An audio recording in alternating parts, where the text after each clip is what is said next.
Welcome to another advanced English lesson. What do all of these have in common?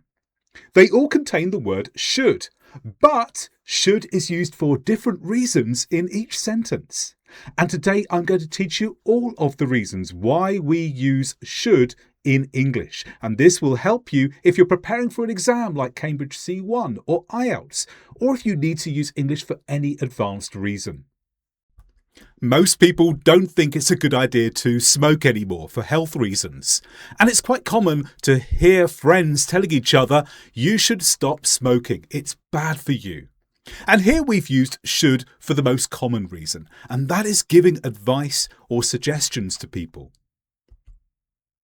Now here you can see a nice shiny red car. Would you like this car? Perhaps you'll say to your partner, I think our next car should be red like this. Now why do we use should here? Here we've used it to say what is desirable. It is desirable that our next car is red.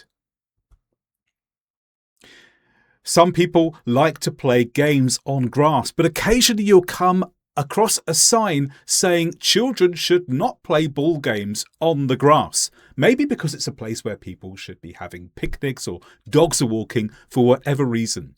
But why do we use should here? Well, here should is more of an obligation.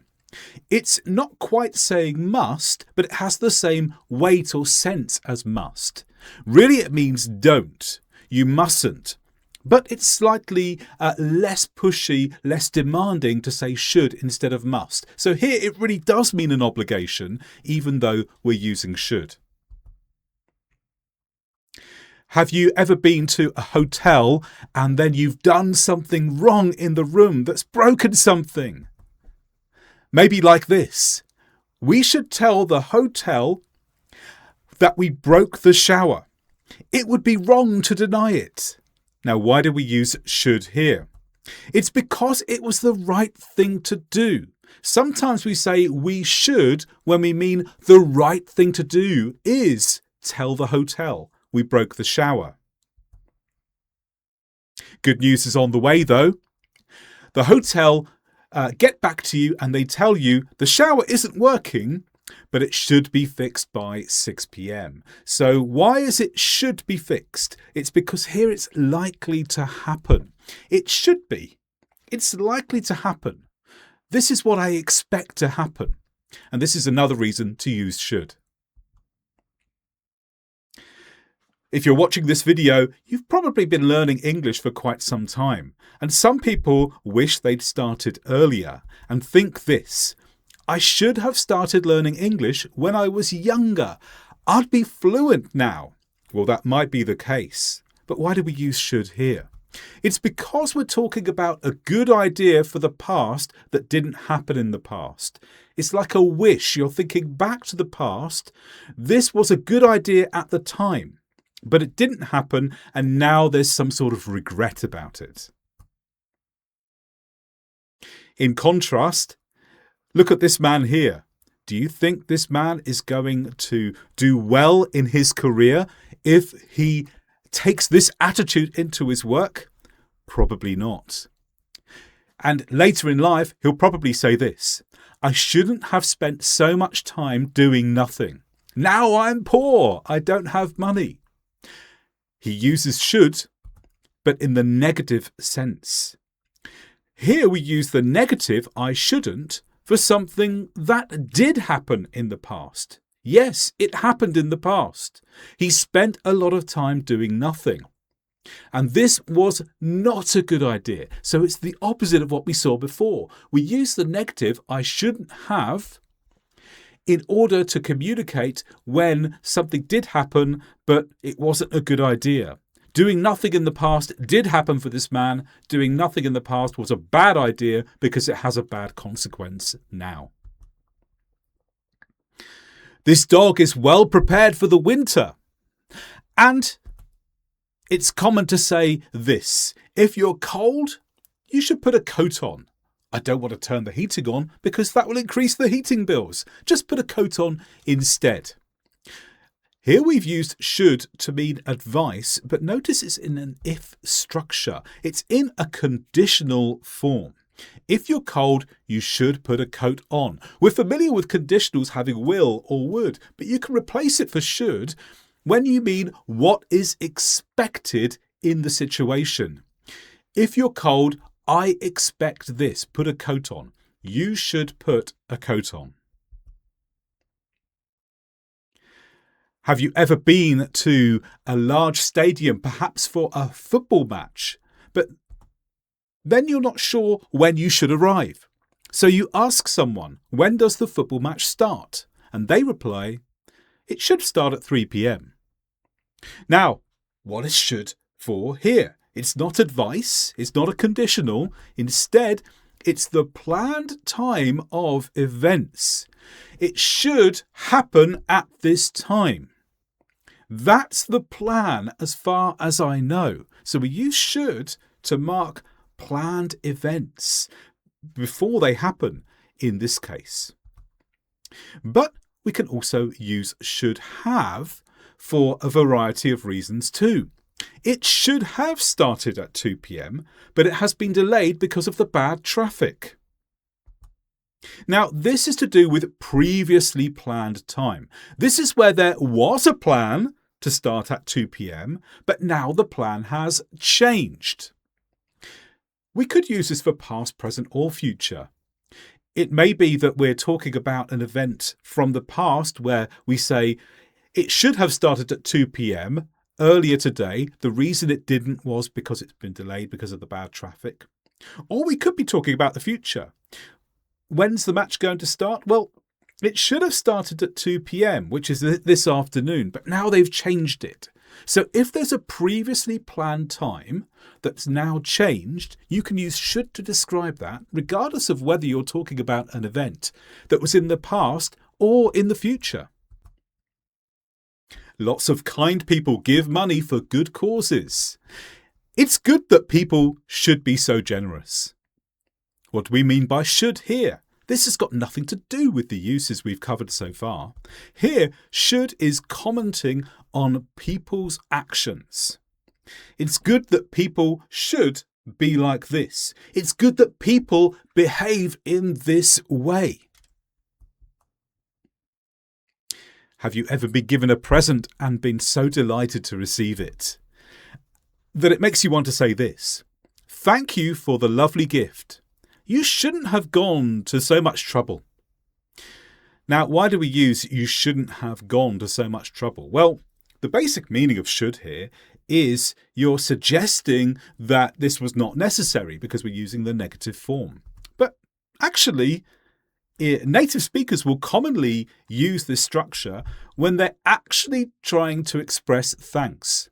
It's very common to hear someone, after receiving a gift, simply saying, oh, you shouldn't have. You shouldn't have done that. And what they really mean is, thank you. I appreciate it. Does your fridge ever look like this? And if someone asks you if there's any food in your fridge, you might say, I don't think there's any food left in the fridge. But if you should find some, you can eat it. Now, why did we insert the word should here? We didn't have to, but we can insert the word should in this conditional form when something probably won't happen, but just in case. Here the should means just in case. I don't think you'll find any food. That's my expectation. But just in case you find some, you can eat it. And that's what the effect of using should after if you has on this sentence. We can also invert should so that it replaces if. Should you find some food, you can eat it. And this is simply another way of expressing the first conditional.